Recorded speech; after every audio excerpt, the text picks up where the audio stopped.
ఒకవైపునేమో మనం కడతా ఉన్న మెడికల్ కాలేజీలు అమ్ముతానంటాడు, మరోవైపున మనం కడతా ఉన్న పోర్టులు, ఎందుకు మీ రామాయపట్నం పోర్టు దశాబ్దాలుగా చూస్తూ ఉన్నాం. ఎవడన్నా పోర్టు కట్టాడా? ఈరోజు ఆ పోర్టు దాదాపుగా పూర్తిగా వస్తూ ఉంది. పోర్టు పూర్తిగా వస్తూ ఉంది. సముద్రంలో నుంచి షిప్ కూడా తీసుకొని రావచ్చు. అప్పుడే మన ఎన్నికల అయిపోయే టయానికే ఒక బర్త అయిపోయింది. ఇప్పుడు దాదాపుగా రెండో బర్త కూడా పూర్తయిపోస్తూ ఉంది.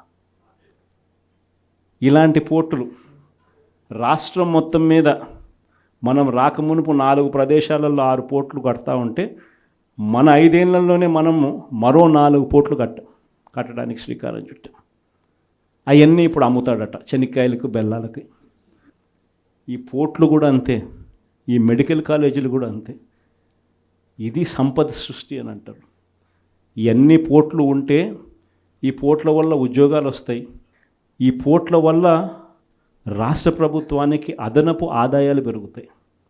దీన్ని సంపద సృష్టి అంటారు. ఇదే పోర్టు ఈరోజు కట్టడానికి 4,000 కోట్లు అవుతుందని అనుకుంటే, ఇదే పోర్టు ఇంకొక 10 ఏళ్లలో ఇదే పోర్టు కట్టడానికి 4,000 కాదు, కావాల్సింది 10,000 కోట్లు కావాల్సి వస్తుంది. అందుకే దీనిని సంపద సృష్టి అని అంటారు. పద్ధతి ప్రకారం అమ్మే కార్యక్రమాలు పెట్టినాడు తన దగ్గర వాళ్ళకి అందరికీ కూడా. ఇవన్నీ కూడా జరుగుతూ ఉన్నాయి. కాబట్టి మనందరినీ కూడా నేను కోరేది ఏంటంటే, అందరూ ఇక పోరుబాట పట్టాల్సిందే. నేను వచ్చి వెలుగొండ ప్రాజెక్టు పూర్తి అయిపోయింది. 2 టన్నులలో నేను ప్రయాణం చేసి ఈ పక్క నుంచి ఆ పక్కకు 2 టన్నులు పూర్తి అయిపోయినట్టుగా జాతికి కూడా అంకితం కూడా చేశాం. 2 టన్నులు పూర్తి అయిపోయినాయి. నల్లమల సాగర్ ప్రాజెక్టు రిజర్వాయర్ కూడా అయిపోయింది. 1,00,000 ఎకరాలకు నీళ్లు అందించగలిగిన మెయిన్ కెనాల్స్ కూడా అయిపోయింది. కేవలం మిగిలిపోయింది ఏమిటనంటే R&R కింద డబ్బులు ఇవ్వడం. ఆ R&R కింద ఆ రిజర్వాయర్కి సంబంధించి 1,200 కోట్ల రూపాయలు డబ్బు ఇస్తే నీళ్ళు నింపేసేయచ్చు.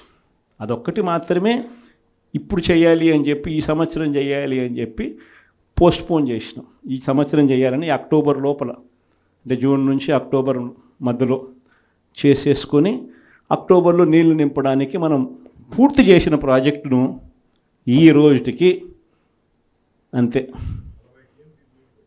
52 టీఎంసీలు నీళ్లు పెట్టగలిగిన పరిస్థితి ఉన్న ప్రాజెక్టును, అయిపోయిన ప్రాజెక్టుకు కూడా R&R డబ్బులు ఇవ్వకుండా, అది కూడా రైతులకు నీళ్ళు ఇవ్వాలన్న ధ్యాస కూడా లేకుండా పక్కన పెట్టారు. మార్కాపురం మెడికల్ కాలేజ్ మీ అందరికీ కూడా పక్కనే కనిపిస్తూ ఉంటుంది. ఆల్మోస్ట్ వచ్చింది మార్కాపురం మెడికల్ కాలేజ్. చూస్తే బిల్డింగులు చూస్తే చక్కగా కనిపిస్తాయి. అది ఇప్పుడు అమ్మడానికి సిద్ధమంటాం. ఆశ్చర్యం నిజంగా ఇలాంటి వాళ్ళని చూస్తూ ఉన్నప్పుడు. ఈ నెల 3 ప్రోగ్రామ్స్ పెట్టాం. ఈ 13వ తారీఖున రైతులకు సంబంధించిన ప్రధానమైన డిమాండ్ల మీద, మరీ ముఖ్యంగా పెట్టుబడి సహాయం. మా 20,000 ఏమైంది?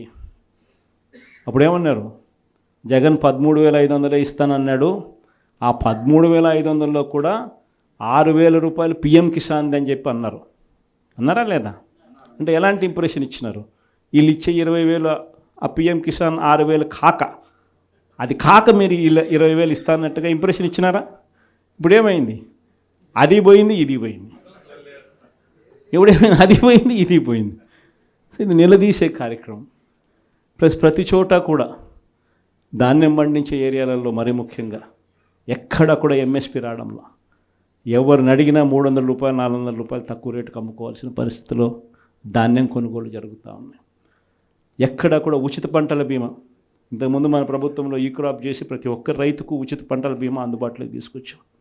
ఈరోజు ఉచిత పంటల బీమా ఎత్తేసినారు. వీటి అన్నిటి మీద క్వశ్చన్ చేస్తూ ఈ నెల 13వ తారీఖున కలెక్టరేట్ల దగ్గర రైతుల తరపున మనమంతా కూడా రైతులను వెంటేసుకొని పోయి కలెక్టర్లకు మనం వినతి పత్రం ఇస్తూ, అయ్యా రైతుల సమస్యలు ఇవి, పలకండి, పట్టించుకోండి అని చెప్పి గట్టిగా డిమాండ్ చేసే కార్యక్రమం 13వ తారీఖున చేస్తూ ఉన్నాం. అదే మాదిరిగా 27వ తారీఖున కరెంటు ఛార్జీల మీద బాధుడే బాధుడు. ఎన్నికలప్పుడు ఏమని చెప్పావయ్యా, కరెంటు ఛార్జీలు తగ్గిస్తానన్నావు, అన్నాడా లేదా? బాగా మన యూట్యూబ్లో కూడా నేను నా ట్వీట్లో కూడా పెట్టిన ఆయన అన్న మాటలు. అప్పుడు ఎంత గట్టిగా అన్నాడు, మామూలు గట్టిగా కాదు. నేనున్నా, నేను తగ్గిస్తా,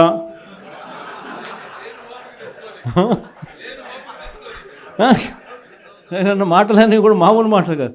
తీరా వచ్చిన తర్వాత 6 నెలలు తిరక్క మునిపే 15,000 కోట్ల రూపాయలు బాధుడే బాధుడు ఉట్టి కరెంటు మీద. సో దీన్ని క్వశ్చన్ చేస్తూ 27వ తారీఖున జనవరి 3వ తారీఖున ఫీజు రీయింబర్స్మెంట్ అందక పిల్లలు ఇబ్బందులు పడతా ఉన్న పరిస్థితులు. మనం ప్రతి క్వార్టర్, ప్రతి 3 నెలలకు ఒకసారి పిల్లలకు 3 నెలలు అయిపోయిన వెంటనే ఫీజులు ఇస్తూ ఉన్న పరిస్థితి మన ప్రభుత్వం. విద్యా దీవెన, వసతి దీవెన క్వార్టర్ అయిపోయిన వెంటనే, 3 నెలలు అయిపోయిన వెంటనే 4వ నెల వెరిఫై చేసి 5వ నెలలో పిల్లల తల్లుల చేతుల్లో డబ్బులు పెట్టి పిల్లలకు విద్యా దీవెన, వసతి దీవెన కింద పూర్తి ఫీజు రీయింబర్స్మెంట్ మనం ఇస్తూ ఉంటే, ఈరోజు ఈ జనవరి వచ్చేసరికి 4 త్రైమాసికాలు, ప్రతి త్రైమాసికం తర్వాత ఇస్తూ ఉన్న మన పాలన 4 త్రైమాసికాలు అయినా కూడా పట్టించుకొని చంద్రబాబు పాలన. జనవరి, ఫిబ్రవరి, మార్చ్ సంబంధించిన త్రైమాసికం ఏప్రిల్లో వెరిఫికేషన్ చేసి మేలో ఇవ్వాలి. మేలో ఎన్నికలయ్యాయి అంతే. జూన్ నేను వచ్చాడు, జూన్ 4వ తారీఖు అంతే. ఆన్ నుంచి స్టార్ట్ అయింది. జనవరి, ఫిబ్రవరి, మార్చ్ పోయింది, ఏప్రిల్, మే, జూన్ పోయింది, జూలై, ఆగస్ట్, సెప్టెంబర్ పోయింది, అక్టోబర్, నవంబర్, డిసెంబర్ 4 త్రైమాసికాలకు సంబంధించి విద్యా దీవెన పూర్తిగా ఎగరగొట్టాడు. వసతి దీవెన కింద ప్రతి ఏప్రిల్లో మనం ఖచ్చితంగా క్రమం తప్పకుండా పిల్లలకు బోర్డింగ్ అండ్ లాడ్జింగ్ ఖర్చుల కోసం ఇస్తూ ఉంటుంది. ఈరోజు చంద్రబాబు నాయుడు ప్రభుత్వం వచ్చిన తర్వాత ఈ సంవత్సరం పూర్తిగా 0. ఈ విద్యా దీవెన, వసతి దీవెన అందక పిల్లలు ఇంజనీరింగ్ చదువులు మానేసి పొలం పనులలో పనులు చేసుకుంటా ఉన్న పరిస్థితులు. కాలేజీ యాజమాన్యాలు ఫీజులు కట్టకపోతే కాలేజీలకు మేము రావద్దండి అని చెప్పి చెప్తా ఉన్న పరిస్థితులు. ఫీజులు కట్టకపోతే నీకు సర్టిఫికెట్లు ఇవ్వమని చెప్తా ఉన్న పరిస్థితులు. సో ఆ పిల్లల తరపున జనవరి 3వ తారీఖున విద్యా దీవెన, వసతి దీవెన ఎందుకు ఇవ్వడం లేదయ్యా అని చంద్రబాబు నాయుడు ప్రశ్నిస్తూ దాని మీద ఒక ధర్నా.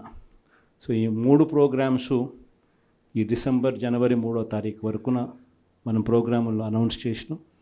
ఈ 3 ప్రోగ్రాములు విజయవంతం చేయడంలో మీ పాత్ర చాలా అంటే చాలా అవసరము, చాలా అంటే చాలా క్రిటికల్ అన్నది కూడా ప్రతి ఒక్కరూ కూడా గమనించవలసిందిగా మీ అందరితో కూడా సవినీయంగా కూడా ప్రార్థిస్తా ఉన్నా. ఇది కాక నా ప్రోగ్రాంలు పార్టీ బిల్డింగ్ గురించి కూడా చెప్పాలి. ఎందుకనంటే మన పార్టీ గ్రామ స్థాయిలో కూడా మన పార్టీ బలంగా ఉంది. కానీ బలంగా ఉన్న ఈ పార్టీని ఆర్గనైజ్ స్ట్రక్చర్లోకి తీసుకొని రావాలి. ఆర్గనైజ్ స్ట్రక్చర్లోకి తీసుకొచ్చే కార్యక్రమంలో భాగంగా పార్టీలో క్రియాశీలక మార్పులకు ఇప్పటికే నాంది పలికిన నా ప్రోగ్రాం కూడా సంక్రాంతి తర్వాత జనవరి 3వ వారం, జనవరి 4వ వారం నుంచి నా ప్రోగ్రాం కూడా ప్రతి పార్లమెంట్లోనూ నేను కూడా వచ్చి 2 రోజులు అక్కడే నిద్రపోతాను. ప్రతి బుధవారము, ప్రతి గురువారము ఒక్కో పార్లమెంట్ నియోజకవర్గంలో అక్కడే ఉంటా. బుధవారం 3 నియోజకవర్గాలు, గురువారం మరో 4 నియోజకవర్గాలు, మొత్తంగా ఆ 2 రోజులు అక్కడే ఉంటూ శుక్రవారం కూడా అవసరాన్ని బట్టి అదే జిల్లాలో ఉండే కార్యక్రమం చేస్తూ ఉన్నాం. ప్రోగ్రాం కూడా మనం పెట్టబోయే ప్రోగ్రాం పేరు కూడా కార్యకర్తలతో జగనన్న పార్టీ బలోపేతానికి దిశానిర్దేశం అనే పేరుతో ఆ ప్రోగ్రాంలో పార్టిసిపేట్ చేసే కార్యక్రమం చేస్తాము. యుద్ధం అంతా ఎలా ఉంది అని అంటే విపరీతమైన చంద్రబాబు నాయుడుతో యుద్ధం చేయడం లేదు. మనం ఓ ఈనాడుతో యుద్ధం చేస్తున్నాం, ఓ ఆంధ్రజ్యోతితో యుద్ధం చేస్తున్నాం, ఓ TV5తో యుద్ధం చేస్తా ఉన్నాం. వీళ్ళందరూ కాకుండా ఒక చెడిపోయి ఉన్న ITDP అనే ఒక వ్యవస్థతో కూడా యుద్ధం చేస్తూ ఉన్నాం.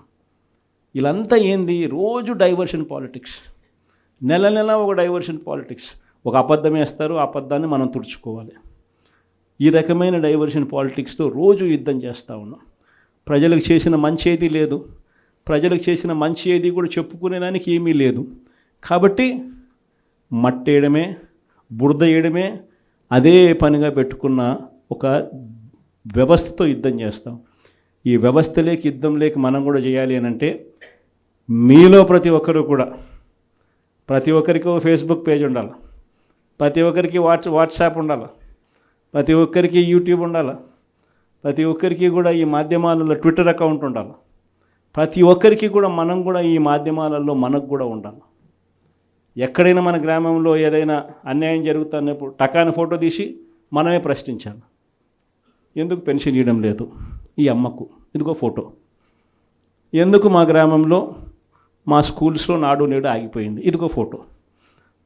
ఎందుకు అమ్మఒడి రావడంలా, ఎందుకు మా విలేజ్ క్లినిక్లో పరిస్థితి ఇంత దారుణంగా ఉంది అని క్వశ్చన్ చేస్తూ ఫోటో తీయడం, క్వశ్చన్ చేయడం, అప్లోడ్ చేయడం, ఇలా ప్రతి ఒక్కళ్ళం తయారు కావాలి. ప్రతి ఒక్కళ్ళం కూడా ఆర్గనైజ్ పద్ధతిలోకి మాదిరిగా పోయి గ్రామ స్థాయిలో మనం ప్రజలకు దగ్గర కాగలిగే కార్యక్రమం ఖచ్చితంగా జరగాలి. లేకపోతే వీళ్ళు చేస్తూ ఉన్న వక్రభాష్యం మామూలుగా లేదు.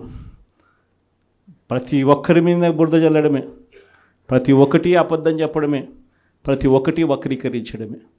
దీన్ని తిప్పికొడుతూ ప్రజలకు దగ్గరగా ఉండే కార్యక్రమం దగ్గరుండి మనం చేయాలి. కాబట్టి ఆర్గనైజ్ స్ట్రక్చర్లో మిమ్మల్ని అందరినీ కూడా భాగస్వాములు చేసే కార్యక్రమం. రెండవ విషయం మీ అందరికీ కూడా చెప్పడానికి అందరినీ కూడా రమ్మని చెప్పడం జరిగింది.